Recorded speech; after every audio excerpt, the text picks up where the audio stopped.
예, 안녕하세요. 김성조입니다. 또 오래간만에 뵙겠습니다.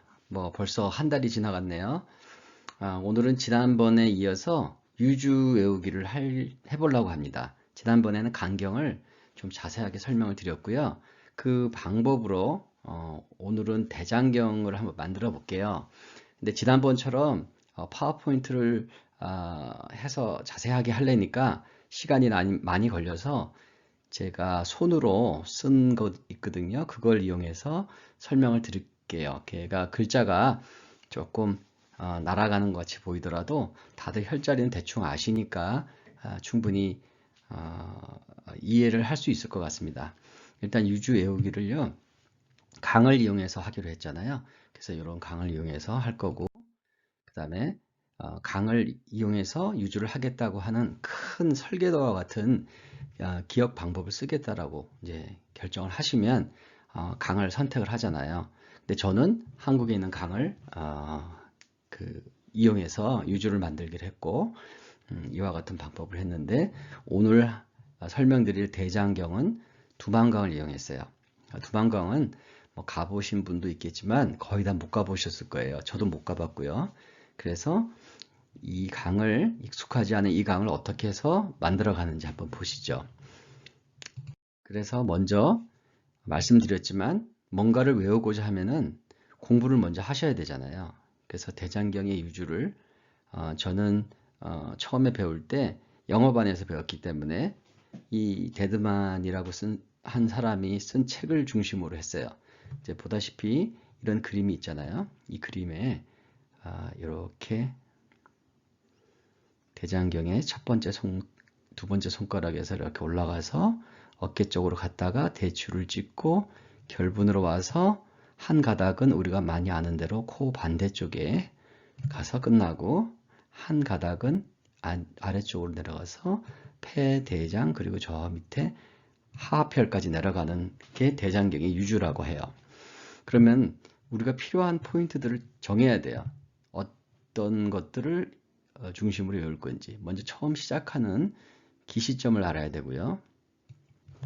그 다음에 원혈을 알면 좋을 것 같아요. 원혈, 그 다음에 낙혈, 그 다음에 보다시피 우리가 알고 있는 일반적인 혈자리를 따라서 쭉 올라가다가 어디선가 대추를 찍고 오는 거예요. 그러면 대추로 가기 직전의 혈자리, 그 다음에 대추에서 빠져나와서 만나는 혈자리, 그 다음에 우리가 한 지맥은 코 쪽으로 가잖아요. 그래서 코를 하나 필요한 것 같아요. 저는. 그래서 코를 하나 해놓고요. 그 다음에 아래쪽으로 가는데 폐, 대장, 하편 이 정도만 있으면 충분히 표시를 할 수 있을 것 같아요. 이렇게 그 표시를 어떻게 할 건지 이제 결정을 하고 나면 그 다음에 해야 되는 게 우리가 이미지를 강으로 했으니까 두만강에 대한 이미지를 좀 익히셔야 돼요. 그럼 먼저 구글에 가면 지도들이 요즘 워낙 잘 나와 있으니까 한번 가서 보세요. 그럼 두만강은 뭐 아시겠지만은 북한에서 흐르는 강이잖아요. 그래서 북한하고 중국을 가로지르는데 여기 백두산이 여기 있고요. 이 강이 백두산에서부터 이렇게 흘러가지고 이렇게 해서 동해안으로 흘러나가는 거예요. 보다시피 보면은 여기 지도에 살짝 중국 쪽으로 싹 들어간 부분이 있어요. 이런 특이한 것들 눈에다 익혀두시고 지도를 한번 살짝 본 상태에서 그 다음에 넘어가 보세요. 그리고서 이거를 자기가 직접 연필이나 펜을 가지고 한번 이렇게 만들어 보는 거예요. 그쵸? 아까 지도상에서 백두산 찍었죠? 그 다음에 이렇게 중국 쪽으로 쏙 들어간 지형이 있는데 그 부분을 강조하고 그 지역에 앞쪽 부분, 그 다음에 이쪽 지나간 부분, 그 다음에 중국으로 연결되는 도문이라는 시티가 있고, 그 다음에 훈춘이라는 시가 있고, 그리고 중국의 중국을 아니죠 여기는 러시아와 북한 경계에 있는 여기 선봉이라는 데가 있어요.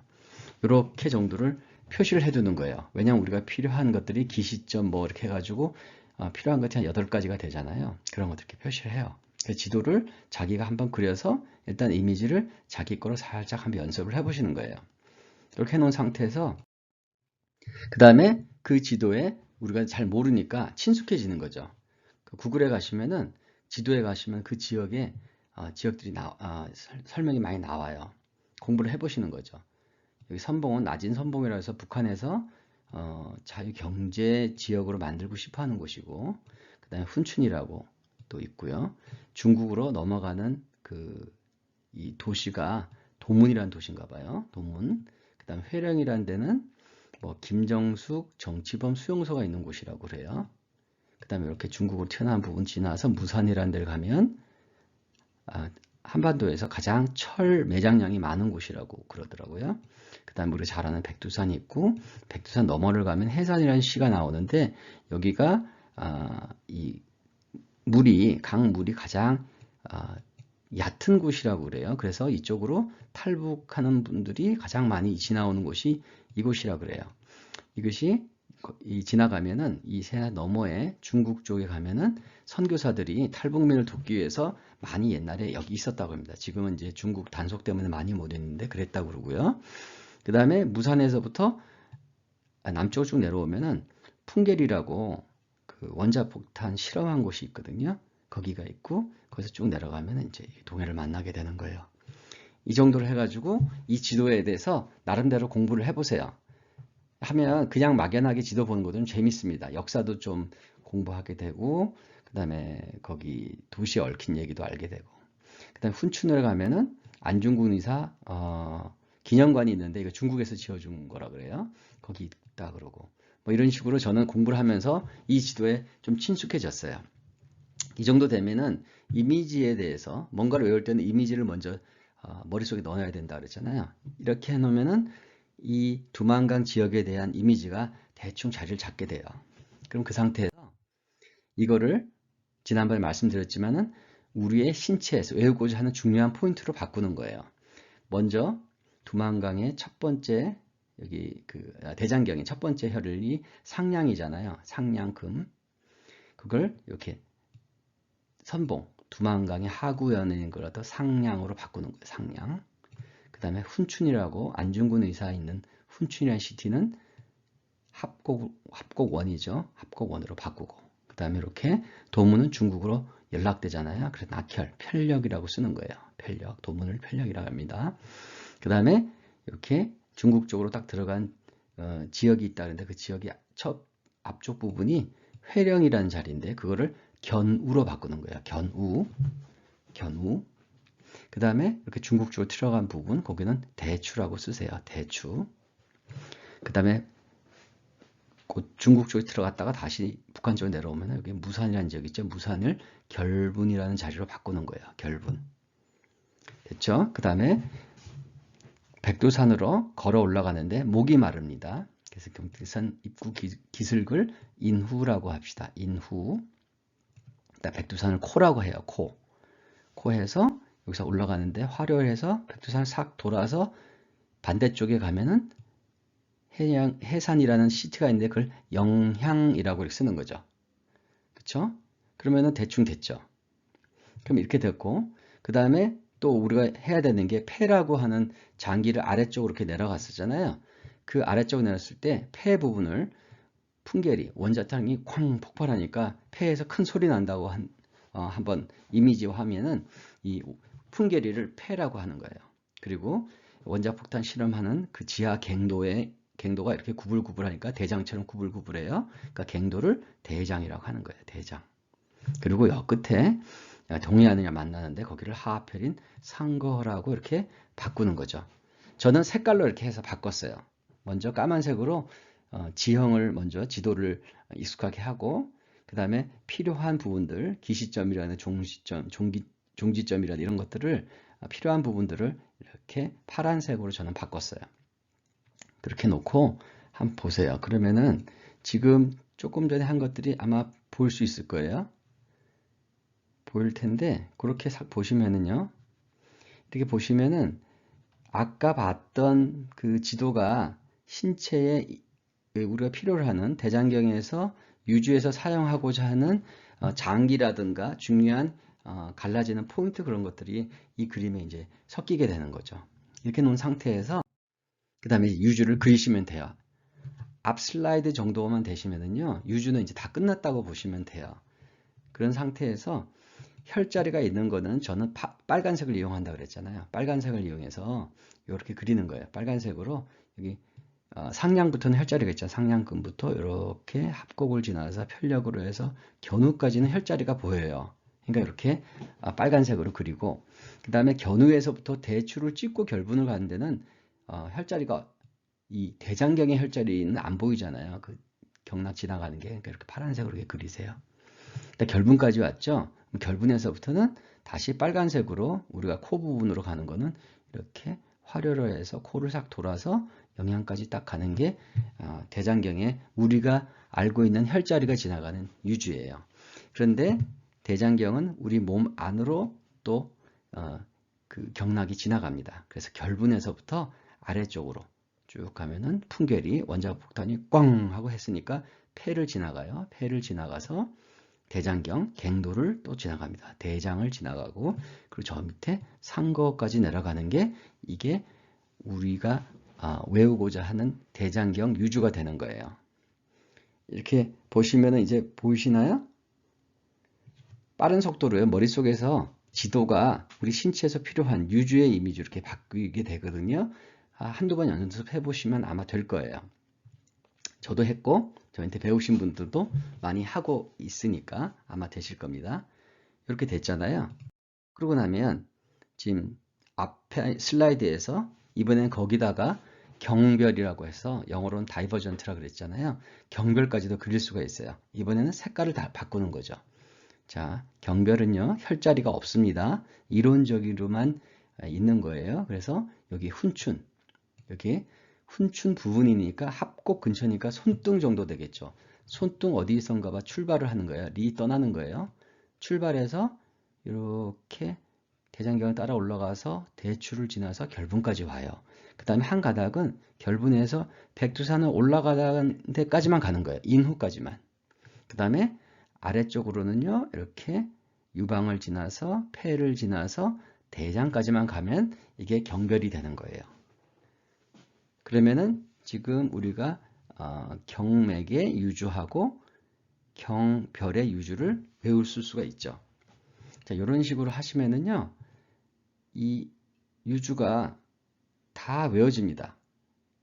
그리고 이 유주가 우리 실제 몸에서 어느 부분을 지나가지는 조금만 공부하시면은요, 그 부분에 생기는 병증이 있으면 이거는 대장경의 문제구나. 그리고 장기를 지나가잖아요. 그러니까 폐와 대장을 지나가기 때문에 폐에 문제가 있다든가 대장에 문제가 있으면 우리가 대장경락을 이용해서 치료를 할 수가 있는 거죠. 이런 식으로 하기 때문에 유주를 꼭 알아두시면 좋아요. 저는 이런 식으로 해서 경락을 유주를 전부 다 외운 상태입니다. 자, 그러면요, 조금 전에 하신 거를요, 굉장히 빠른 속도로 했지만 한번 눈을 감아 보세요. 그러면 지도가 만약에 눈에 들어와 있으면요, 북한하고 러시아하고 만나는 그 동해안 두만강 하구가요, 선봉이라는 지역이에요. 거기가 시작을 합니다. 그게 몸의 혈자리를 빨리 바꿔보세요. 상량이라는 자리예요. 그 다음에 그 두만강을 따라 올라갑니다. 이렇게 중국 쪽으로 살짝 올라가면 훈춘이라는 데가 나와요. 훈춘, 안중근 의사 거기 있다고 그랬죠. 거기가 합곡원이고, 그 다음에 이렇게 중국에서부터 두만강이 싹 꺾어지잖아요. 왼쪽으로 싹 꺾어지죠. 꺾어지면은 거기에 도문이라는 시가 나와요. 도문은요, 중국에 연락할 수 있기 때문에 낙혈입니다. 그래서 편력락 하시고, 그 다음에 두만강 쭉 올라가면은 중국 쪽으로 이렇게 더 지역이 들어간 곳이 있죠. 그 들어간 지역에 바로 앞쪽에 김정숙 정치범 수용소가 있는 회령이라는 데가 나온다 그랬죠. 거기가 바로 견우예요. 견우 자리는 아시죠? 그 견우로 바꾸고요. 그 다음에 중국 쪽으로 들어간 부분은 대추라고 모든 양경이 다 지나가는 자리니까 대추 찍으시고, 그 다음에 살짝 넘어가면은 무산이라는 데가 나와요. 무산, 거기가 결분 자리예요. 결분. 그 다음에 결분에서 한 가닥은 백두산으로 쭉 올라갑니다. 목이 좀 마르죠? 인후예요. 쭉 들어가서 백두산이 코니까 코를 반대쪽으로 싹 지나가면 해산이라고 탈북민들이 많이 탈출하는 그런 시가 있다 그랬죠. 거기가 영향이에요. 그 다음에 한 가닥은 몸 안으로 가는 가닥은 결분에서부터 아래쪽으로 원자 폭탄 실험한 풍계리로 가셔서 거기가 폐고요. 그 다음에 갱도가 꾸불꾸불하니까 대장이고, 그 다음 저 밑에 동해안을 만나면 거기가 하하별이에요. 상거허가 돼요. 이렇게 되시고, 그 다음에 혈자리는 다 붙었으니까 그 다음에 유주를 빨간색으로 그리시고, 안 보이는 데는 파란색으로 그리시고, 그 다음에 또 다시 빨간색 그리고, 그 다음 결분이라는 자리에서부터는 몸 안쪽으로 풍계리 지나서 갱도 지나서 저기 동해까지 만나시면 하필이죠. 거기까지 가면 그게 대장의 유주가 됩니다. 여기에 브랜치가 많지가, 그러니까 지류가 많지가 않기 때문에 어렵지가 않으니까 한번 연습을 해보세요. 여기 연습이 되면요, 조만간 가장 복잡하다고 하는 위경을 한번 설명해 드릴게요. 이렇게 유주를요 한번 해보시면은 어떤 분들은 상당히 어려워하거든요. 근데 글자로 외우는 것보다는 훨씬 쉬우니까 꼭 해보세요. 그리고 한번 해보시고 만약에 더 궁금한 게 있으면 저한테 이메일을 주시거나 그러면 제가 최대한 설명을 드려보겠습니다. 그리고요, 제가 내년에는 이거를 한번 이 테이블 사암침은 다들 한의를 하시니까 관심이 있으실 거예요. 사암침은 우리가 배우는 정형수경합의 그 천부혈이라고 하는 호라리 포인트를 사용해 가지고 치료를 하는 방법인데 굉장히 효과가 좋다 그러죠. 그런데 문제가 이 정격, 승격이라고 이 테이블 외우기가 아주 어렵다고 합니다. 그래서 이 테이블을 잘 외우질 못해 가지고 요거를 그 옆에다 써놓고 보고하거나 그러신다고 해요. 근데 이 테이블을 외울 수가 있어요. 굉장히 짧은 시간에. 이 정격은 한 1시간 정도면 외우고요. 이 승격까지는 한 30분 다 합쳐서 한 2시간 안 되게 외우실 수가 있어요. 이걸 외워놓고 머릿속에서 외우신 상태로 환자에게 침하는 거하고 그때그때마다 혈자리를 보고하는 거는 제가 생각할 때는 효과가 차이가 있다고 생각을 하거든요. 그 환자가 느끼는 그런 신뢰감이라 이런 데도 차이가 있고, 그러니까 이 테이블을 외우는 거를 한번 해볼게요. 제가 일반 사람들한테는 이걸 해도 그렇게 별 관심이 없는 것 같아요. 근데 지금 여기 저의 유튜브 보시는 분들은 기억법이라는 거에 일단 관심이 있고 기억을 잘 못해서 고민을 하시다가 이걸 보고 기억법이라는 게 효과가 있을 것 같다라고 생각하신 분들이잖아요. 그분들이 이 테이블 굉장히 복잡하게 보이잖아요. 이 테이블을 어떻게 하면은 기억법을 위해서 외울 수 있는지 짧은 시간에 그 방법을 한번 설명을 할게요. 이게 좀 기니까 제가 한 번에는 못하고 한 3번에 나눠서 사암침, 정격, 승격 테이블 외우기를 한번 소개를 하도록 하겠습니다. 내년에 소개를 할게요. 네, 감사합니다. 이상입니다. 예, 좋은 하루 되시고 그리고 연말 잘 보내시고 내년에 또 뵙도록 하겠습니다. 고맙습니다.